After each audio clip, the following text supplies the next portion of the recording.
things, three, four things: scaffolding, shoring, and underpinning. So first thing we will start that one. What's the need for these type of structure? If you see next slide move हुई है उस पे आपकी slides पे? Yes, sir. Okay.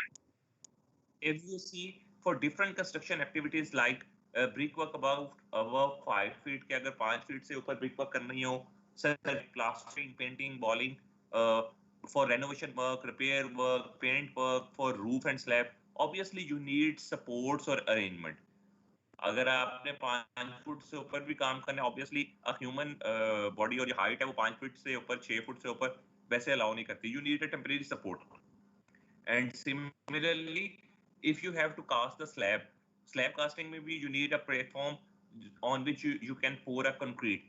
So these some temporary nature supports and structure are like formwork, scaffolding, shoring, and underpinning. And what's the difference in them?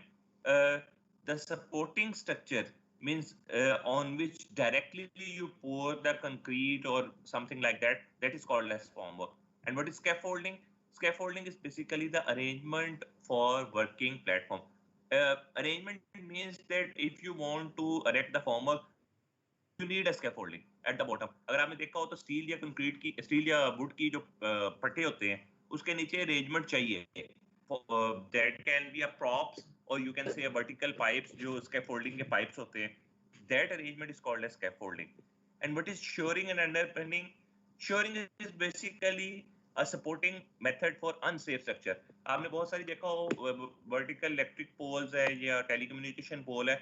Sometime those are supported with the shoring members, rope या किसी चीज से support करते हैं. And last one is underpinning. In underpinning method of strengthening the existing structure footing. Sometimes it happens that maybe due to the water or any source of sometime consolidation or compaction occur. And due to that there is a chances of foundation settlement. So in order to you can say support that one, आप underpinning की technique करते हो. मैं इसके ऊपर इसी आपकी file के ऊपर ना वीडियोस भी शेयर करूंगा अंडरपिनिंग फॉर्मवर्क और scaffolding की. So that can give you an idea that videos have been taken from YouTube. Okay, so that will clearly describe you that what's the difference between shoring and underpinning. Now if I start first with the formwork, आज के दिन हम क्योंकि पहला lecture था मैंने थोड़ा intentionally उसको short रखा था. We start with the formwork, then remaining we'll discuss inshallah next time. Definition, qualities, type of formwork, formwork details, removal, maintenance, cost or advantages of steel formwork. Acha, if I start with the definition, it's an artificial support provided below and around the precast or cast in situ concrete. So means it, what does it means कि जितने भी आपका precasted है या cast in situ है concrete, उसके जो arrangement होगा that is called as formwork. And that formwork obviously it can be of a steel or wood. Mostly we use these two types. Sometime we also use some other. अगर आप देखो तो आजकल ply की formwork बहुत ज्यादा use हो रहा है. Ply is not use alone. Would का नीचे फॉर्मवर्क इंस्टॉल करके उसके टॉप पे प्लाई लगा देते हैं to achieve a you can say smooth surface. Steel automatically gives smooth surface, but ply give us much you can say more than the steel. Similarly, fiber का formwork भी आ रहा है, but in Pakistan up till now we don't have so much companies जो के fiber के formwork के साथ काम कर रही है. Reason is it is a bit expensive, but its life is more. एक तो life ज़्यादा है, light weight है, you can modify it accordingly. इसको erect करना बहुत easy है और बहुत जल्दी है. बाहर दुनिया में तो ये फाइबर का फॉर्मवर्क बहुत ज़्यादा यूज होता है, but here up till now we have mostly used these two type, wood and steel. And if I want to achieve much more finishes, तो हम उसमें आजकल प्लाई में भी जा रहे हैं. If you see this all in line project, इसमें सारा का सारा प्लाईवुड का फॉर्मवर्क यूज किया है वुड के ऊपर, ठीक है. And because if you see even in our houses nowadays there is not a culture कि आप प्लास्टरिंग करो स्लैब की. Most of the time what they do, they use steel formwork and directly they do the you can say fall ceiling जो कि plaster of Paris की होती है. So nowadays we also don't use this so much. Formwork construction and casting is a prime importance in concrete industry and it share a significant cost. We will discuss this thing later on कि concrete की cost addition बहुत ज़्यादा है. Means for casting the concrete there is a significant amount of formwork which is added and that amount basically अगर आप देखो तो sometimes it reach to 50-60% of the concrete cost depending upon the type of a structure which you have to cast and on that basis you decide the cost. I'll give you a simple example. Let's say if you have seen the dome of UT Auditorium, that dome is erected or installed, you can say, and for that a lot of cost of formwork is required because the central height is much more. सारी scaffolding की गई फिर उसके बाद formwork correct किया गया and later on you see they install this one and that took a lot of time. So maybe we have to add a lot of cost in that one. Similarly, अगर आप ये देखो आजकल के unforeseen circumstances है Covid के corona के so जो भी sites बंद हुई for 1, 2, 3 months तो जो formwork install हुआ था that was in contact for certain period of time and that was a cost addition. So formwork is designed according to the ACI's document SP4 and can be purchased from this one. I have shared you with this document. This document gives us a complete detail of beam, slab, column, what are the requirements because if I talk about abroad तो वहाँ पर तो people इसको exactly follow करते हैं because formwork is very much important especially in the life of a human being. उदाहरण कोई भी प्रॉब्लम हो बंदा गिर जाए तो हादसा हो बाय तो बहुत इस चीज की केयर करते हैं even you have to work और अबव द सर्टेन हाइट्स तो उस पे भी वो proper belts along with the helmets and these safety arrangements की करते हैं यहाँ पर तो खैर इतना मैटर नहीं करता but when you will go to site it will be your responsibility कि आपके साइट पे जितने भी काम कर रहे हैं लेबर दे शुड बिकॉज ये कॉन्ट्रैक्टर ने अरेंज करना होता है they should use all this safety kits. Okay, so this document, ACI document, give us a complete detail and in international market, ये specialized person technicians होते हैं for formwork installation and they are highly paid in construction industry. But here obviously यहाँ तो simple technician हमारे काम कर रहे होते हैं जो diploma holder type जिस तरह होते हैं. But even नोट को बहुत सारे तो इतने trained भी नहीं होते but with the passage of time वो trained हो जाते हैं. But स्टिल अगर आपने बैराजेस या डैम्स या इस तरह के बड़े प्रोजेक्ट्स की करनी है उन पे आपको स्किल्ड लेबर चाहिए होती है. Now next is qualities of formwork. It should be according to ACI document SP4 it should be water tight. Water tight is why because अगर फॉर्मवर्क वाटर टाइट नहीं होगा देयर इज अ चांसेस कि concrete slurry उसमें से move कर जाए and there is a reduction in strength. It should be strong. Obviously it should be reusable. Reason is के ये एक दफा तो नहीं इंस्टॉल कर यूज करनी 2-3 दफा 5 दफा यूज हो जाए. Most of the time in our culture, wooden preferably used 2 time, both faces को use करते हैं लेकिन हमारे यहाँ 5-6 दफा कर लेते हैं डिपेंडिंग कि वो कितनी उसकी लोड की रिक्वायरमेंट और कितना का उसमें आपने देखा वुड में with the passage of time because it absorb moisture shrinkage का फिनोमेना होता है तो वो जो फटता है that create a hump in that one वो उसमें मतलब बोस ही आ जाती है. So later on वो यूज करना थोड़ा डिफिकल्ट होता है बट स्टील वाली it can be reusable multiple time. अगर उसमें थोड़ी बहुत कोई मतलब हो भी problem it can be again levelled and और अगर उसके कोई जॉइंट में प्रॉब्लम है तो वो भी वेल्डेड किए जा सकते हैं. Similarly it should be uniform and it should be according to the size of a member. ये तो प्रॉपर है ना कि अगर आपको 14 by 14 रूम चाहिए तो you are using a plates with such a size कि वो एक्जेक्टली उसको मीट करे. ये ना हो कि जी हमारे पास फॉर्मवर्क 14 का नहीं था 15 का था तो हमने 15 फीट का रूम बना ली. It should be according to the size. Okay, now if I talk about the types majorly steel and wooden are used in the market but I told you some other are also available. Steel में अगर आपने देखा हो कोई किसी ने काम करवाया या कोई देखा साइड्स पे steel formwork majorly the bottom one is angle iron or T iron and on top of it they put the you can say steel plates. ठीक है, steel plates के bottom पे वो put करते हैं and they use it. As far as the wooden formwork is concerned उसके ऊपर props है, planks है, ledger है, sheeting है. They are used means wooden के ऊपर पूरा proper arrangement होता है that अगर if you have seen wooden formwork तो top प्लैंक्स है उसके बॉटम पे स्पेशल बीम टाइप अरेंजमेंट होता है और वो डायरेक्टली इंस्टॉल होते हैं विद बॉटम प्रॉप्स ताकि और उसके बॉटम पे सोल प्लेट आती है ताकि वो लोड को इजीली ट्रांसफर कर सके. I will show you all this in figure in the next slides. Now, formwork details for different structural members. Obviously, in concrete construction, formwork is commonly provided for foundation. अगर हम building के start करते हैं from the bottom, concrete की foundation है. Obviously, we need a formwork. Then on top of it, if we cast a concrete wall, उसके लिए भी formwork required होगा. Then slab, beams, staircase, lintels. So all these things required a formwork. Okay. If I talk about or start with the formwork of a foundation, so it also depends upon which type of foundation. अगर simple mat foundation है पूरी की पूरी building के नीचे, तो उसमें तो एक rectangular साइडों पे edges supports होने चाहिए, and you can cast a formwork. Sometime आपने देखा हो तो वो साइडों पे ईंटें भी लगा देते हैं to pour the concrete. So sometimes these sort of you can say wooden planks वो भी use कर लेते हैं और उसमें pouring कर देते हैं steel cage डाल के. So it can be of ply sheeting and studs. So there can be different type of foundation. So foundation is like this, मतलब trapezoidal type of foundation होती है. So in that case, obviously you need an end support with the, you can say, side planks, side supports. आपने देखा हो तो ये cleats है. Cleats is basically a arrangement, rectangular box बनाते हैं, उसके top पे ये side planks और side supports होते हैं. So this type of form can be used for casting a trapezoidal one. ये भी फाउंडेशन बहुत कॉमन है जो यूज होती है. Similarly formwork for walls.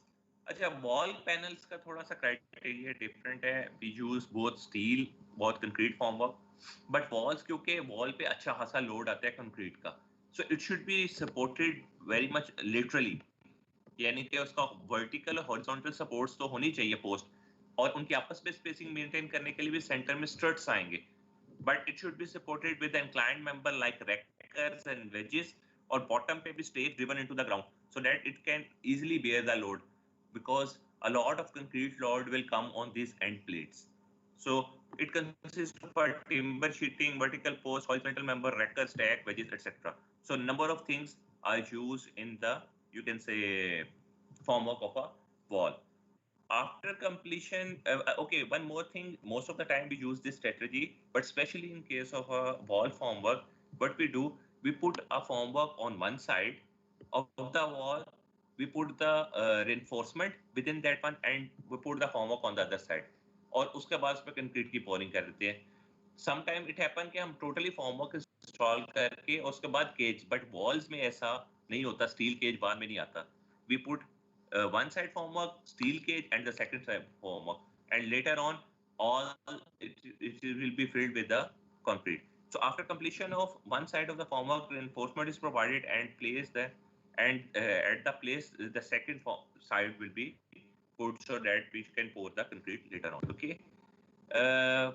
Formwork can be used for a columns, and obviously it depends upon the shape of a column. आपने market में देखा हो तो सिंपल कॉलम स्क्वायर भी होता है, ऑक्टागोनल भी होता है, सर्कुलर भी होता है. So depending upon the shape जो भी डिजाइनर के है उसके अकॉर्डिंगली देखा जाए. So it consist of a following.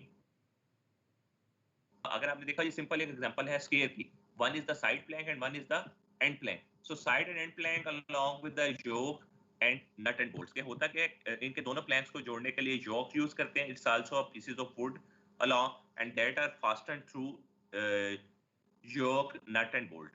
Okay, so two sides and two side planks are joined by yoke, nut and bolts. Now next figure, slides move कर रही हैं सब की, किसी को कोई इशू तो नहीं? सर आवाज क्लियर नहीं आ रही आपकी.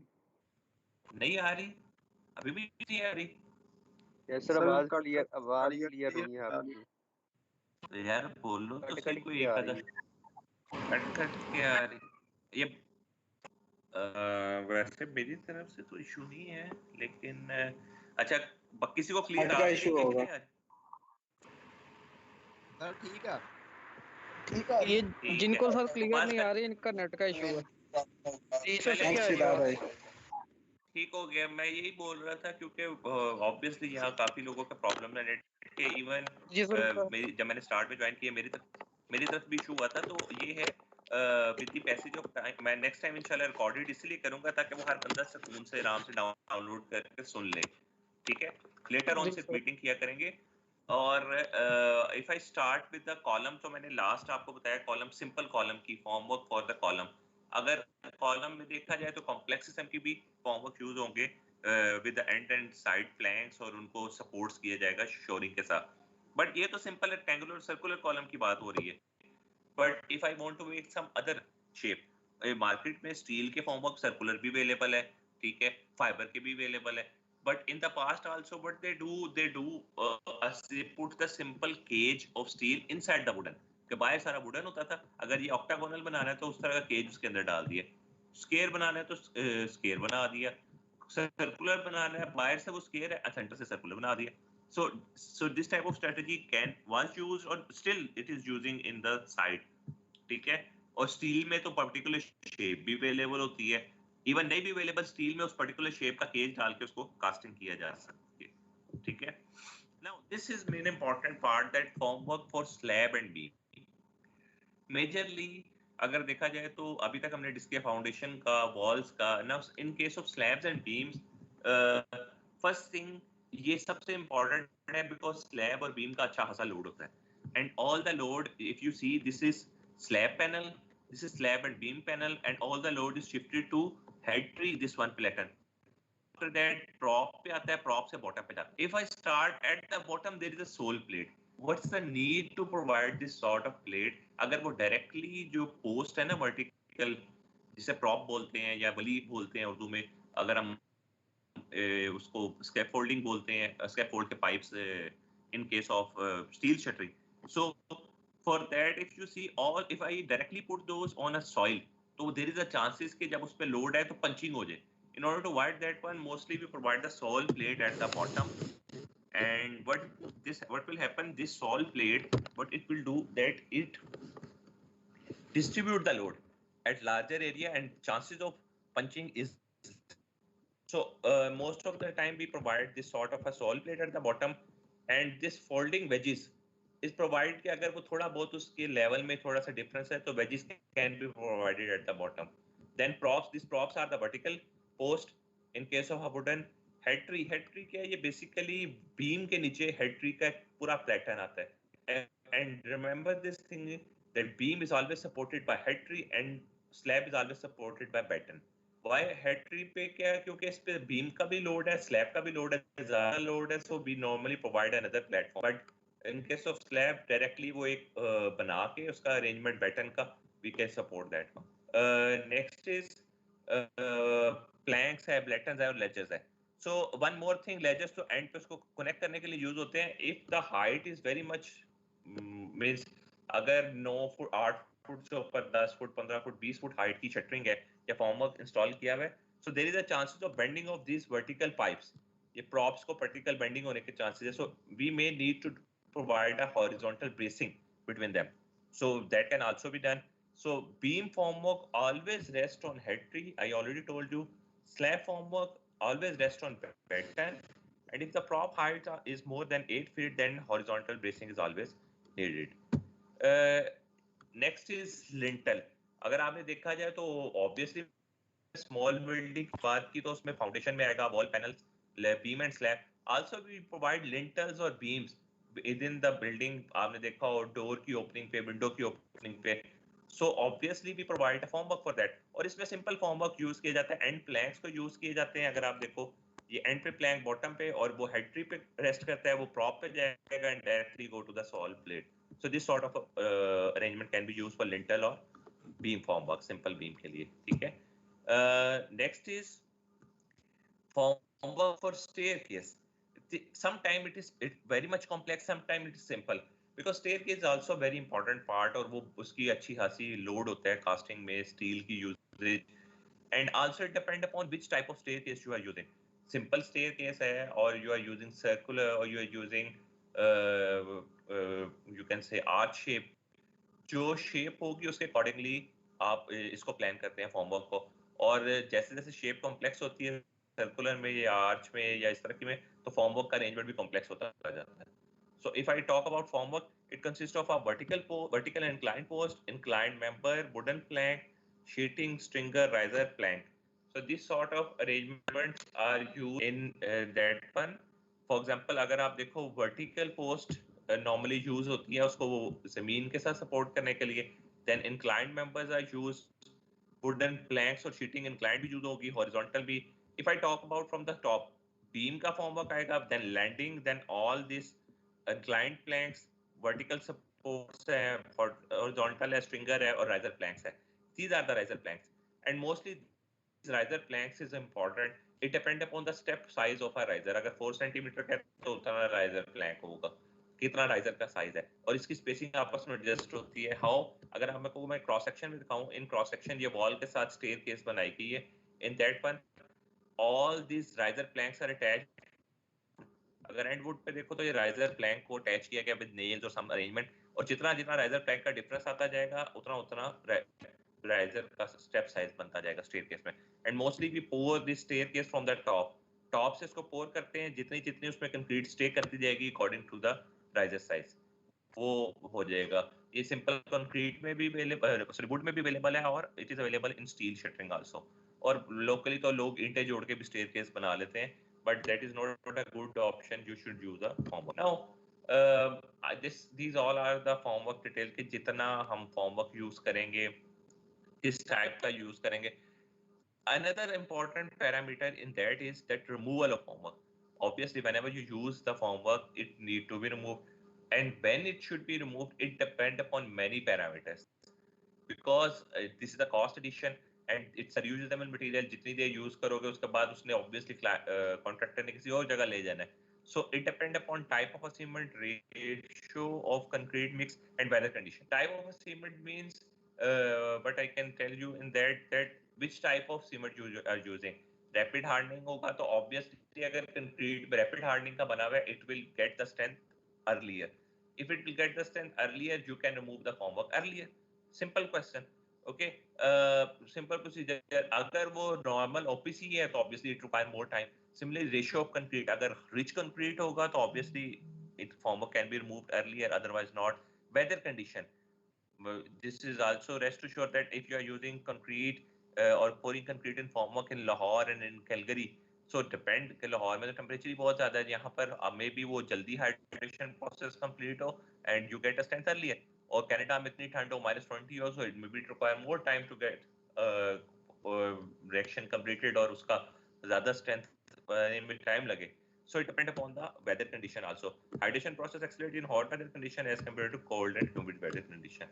So time of formwork removal, this table give us for some of the important, you can say, building components. अगर आपको देखें तो इसमें beam sides है बहुत. अच्छा, एक चीज और डिपेंड करती है.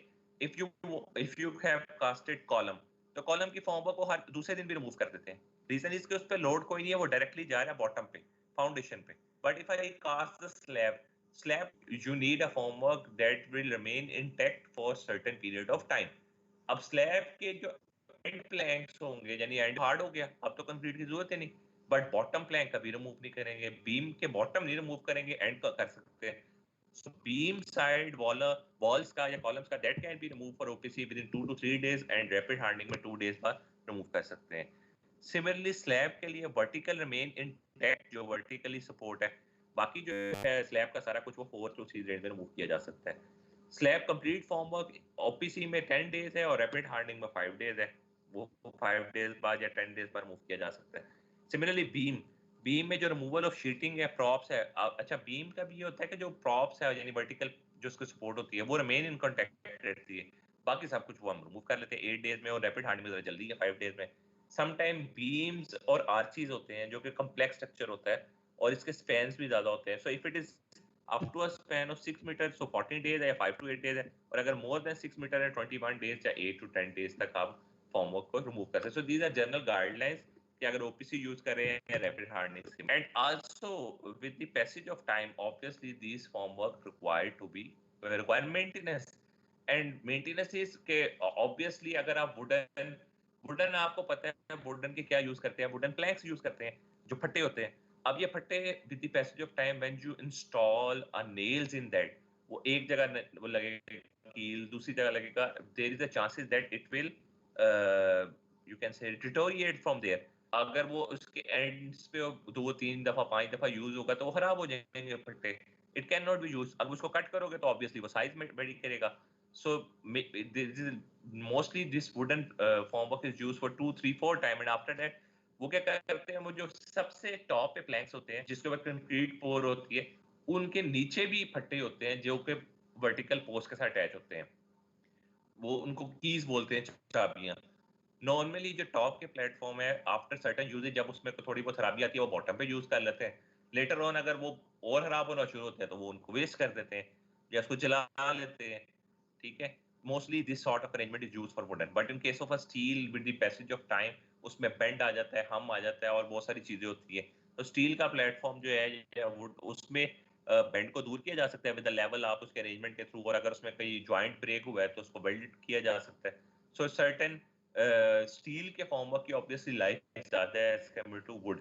Similarly if I talk about ply, ply के भी मार्केट में यूज हो रहे हैं वो, but ply give us some more finish. अगर उसकी एक साइड यूज करते हो प्रेफरेबली, तो प्लाई फॉर्मवर्क की जो टॉप है वो सिंगल साइड यूज होती है, क्योंकि कंक्रीट में से वो मॉइस्चर अब्सॉर्ब करती है तो प्लाई फूल जाती है।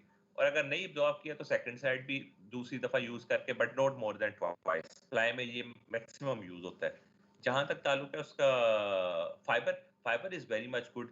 ना वो अब्सॉर्ब करता है, लाइट वेट है, ना रस्टिंग का फिनोमेना है, उसकी कॉस्ट भी बेशक कॉस्ट ज्यादा है लेकिन उसकी लाइफ बहुत ज्यादा है और मेंटेनेंस भी कम चाहिए होती है। So, due to the continuous use of wood plank and steel plate, their surface become uneven and require maintenance.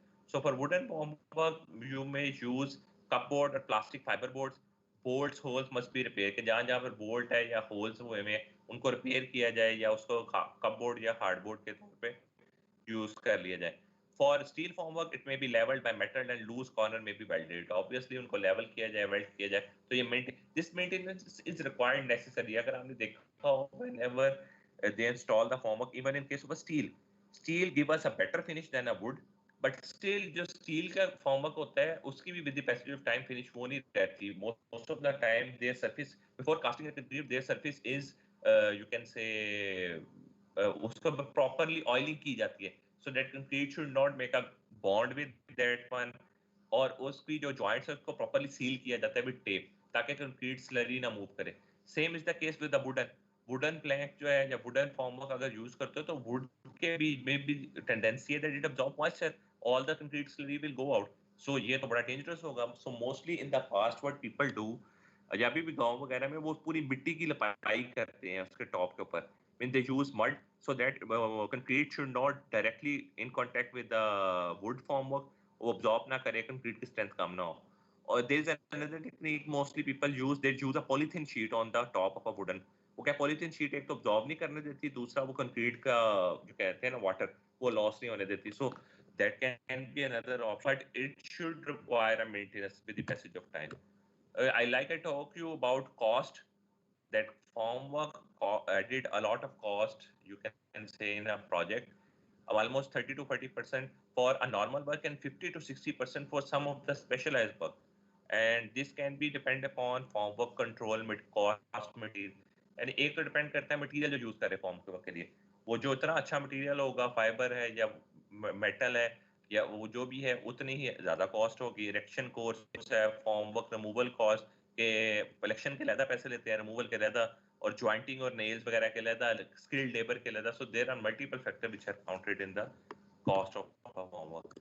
The advantage, major advantage of using steel formwork, obviously उसकी लाइफ ज्यादा है, it can be used with number of time, non absorbent है, smooth finish can be achieved, remaining इसमें shrinkage का phenomena भी कम होता है, like in case of wood, easy to use है, volume is less है, और its strength is more, so there are multiple factors that can be counted towards the steel formwork. So this one is total today's Bagesh, क्योंकि formwork के बाद है scaffolding और underpinning, वो पूरा लेक्चर है, वो इंशाल्लाह हम नेक्स्ट टाइम डिस्कस करेंगे, but for today's lecture I am telling you this is a general idea about formwork. If you have any question now I will give you, मैं सबसे पहले जो है आपकी ये रिकॉर्डिंग इसको क्या नाम है म्यूट करूंगा, then I will give you time कि आप जिसने कोई क्वेश्चन आंसर करना है वो आप पूछ लें।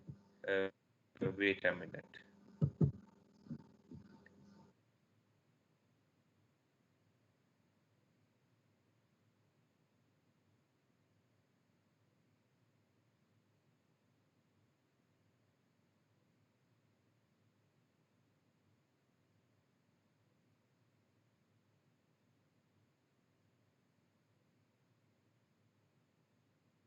one more thing, please somebody has muted me. ये ना करो, मैं भी इसके सिक्योरिटी कंसर्न्स देखूंगा। पहले भी लेक्चर में ये हुआ है, किसी को स्टूडेंट किसी को ये कर देते हैं, ये मैं चेंज कर लेता हूँ with the passage of time, ठीक है। टेंडेस भी आपके साथ साथ मैंने डाउनलोड करके रिकॉर्ड कर लूँगा, स्टार्ट में भी की है, मिड में भी, और एंड ऑफ द लेक्चर भी करेंगे इसको, ठीक है। But one more thing, please tell me if you have any question, one by one you ask me. CR है?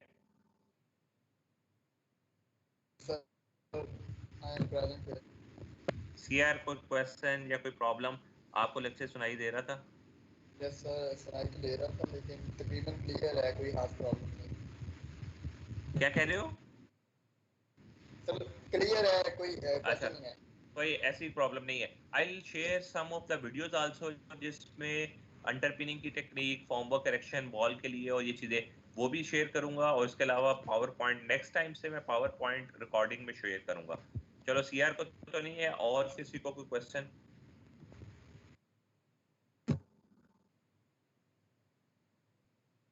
हाँ जी, सामा पूछना चाह रहा है कुछ कि बस वैसे ही ऑन किया था। सर ये 2 बजे लेक्चर रख लें।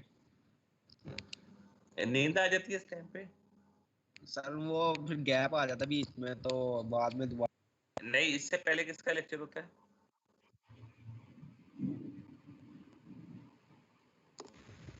सर इससे पहले हमारा होता है ईएसए के 2 लेक्चर और उसके बाद ब्रेक है, लेकिन ईएसए का 1 लेक्चर होता है मंडे को, वो सर नहीं रहते। और सर कह रहे थे कि अगर हमें जरूरत कभी पड़े तो हम ब्रेक यूटिलाइज कर लेंगे, तो उसका कंफर्म नहीं, मे भी सर किसी कुछ दफा 2 से आगे भी चले जाए तो फिर प्रॉब्लम हो सकती है। अच्छा, ब्रेक तो चाहिए 2 घंटे बाद। चलो, वैसे ऑफिशियली आपका कब खत्म होता है? मतलब 2 बजे होता है, 1 बजे होता है? सर वैसे हमारा तीसरा चौथा लेक्चर होता है ईएसए का। हाँ, तो फिर तो वो 2 बजे खत्म होगा ना? यस सर, 2 बजे रख दें। तो अगर आप लोगों को मतलब करनी है, मैं 2 बजे भी शुरू कर सकता हूँ, बट इट्स योर चॉइस। अगर देख लो नेक्स्ट टाइम करना होगा तो उसमें कर लेंगे, मुझे सीआर बता देगा। अदरवाइज 3 बजे भी ठीक है, कोई इतना इशू नहीं है। ठीक है, तो सीआर बता देगा हमारा। सर 12 कुछ पहले सही रहेगा। वो यार वो दूसरी क्लास है, मेरी वो दूसरी क्लास है, उसका हो रहा है। Okay sir. अच्छा, एनी अदर जिसको कोई क्वेश्चन आंसर या कोई बात पूछनी हो, नेक्स्ट टाइम से मैं इंशाल्लाह रिकॉर्डेड लेक्चर भेजूंगा। प्लीज उसको पढ़ के और अपने क्वेश्चन जो है ना लिख के लाया करो, क्योंकि आपको पता है सब्जेक्ट ऐसा है। फिर उसके बाद अब सारा ऑनलाइन ही आगे होना है। और ये प्लीज ये जो अभी आपके तो चलो फिर थोड़ी सी बेहतर रही है, इसमें इतने इंटरफेस में लास्ट क्लास में तो वो ऐड होता था और निकलता, इस तरह की भी है, वो मैं देख लेता हूँ। सिक्योरिटी कंसर्न कुछ नेट के है, सो पूछ लो अगर किसी ने कुछ पूछना है। सर वो फॉर्म वर्क और शटरिंग में डिफरेंस एक दफा दोबारा बता देना। वो अच्छा, हाँ मैं वो बता देता हूँ। शटरिंग नॉर्मली हमारी ये लोकल ज़बान में हम बोलते हैं, ये this is called as shuttering, ठीक है। शटरिंग में फॉर्म वर्क, स्कैफोल्डिंग दोनों इंक्लूडेड होते हैं, ठीक है। जो अरेंजमेंट, टॉप अरेंजमेंट जिसपे कंक्रीट पोर किया जाता है, that is called as form work. और जो बॉटम अरेंजमेंट जो पाइप्स वगैरह लगाते हैं उसको सपोर्ट करने के लिए, that is called as scaffolding, ठीक है। So scaffold plus form work combinely को नॉर्मली हम बोल देते हैं जी शटरिंग है। ओके सर, ठीक है। Any other?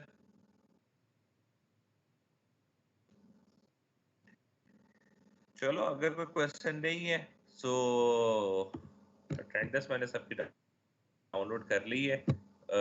नेक्स्ट टाइम इंशाल्लाह जो है क्या नाम है दोबारा और होपफुली टाइम पे ही आएंगे और वो शेयर भी कर देंगे लेक्चर। तो कुछ पूछना हो and if you want to ask something else also, तो वो आप मैसेज भी कर सकते हो इसके ऊपर, या सीआर को कन्वे कर दो, वो मुझे मैसेज पे बता सकता है, ठीक है। अगर नहीं क्वेश्चन तो लेक्चर को फिनिश किया जाए। Yes sir. सर प्लीज करें। ओके जी, गुड लक। इंशाल्लाह नेक्स्ट टाइम जो है फिर करेंगे मीटिंग इस पे। सो अब तो आप लोग वैसे टीम के एक्सपर्ट हो गए हो, ठीक है। चले, ठीक है जी, थैंक यू जी। अल्लाह हाफिज़। अल्लाह हाफिज़। ओके सर, अल्लाह हाफिज़।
अस्सलाम वालेकुम।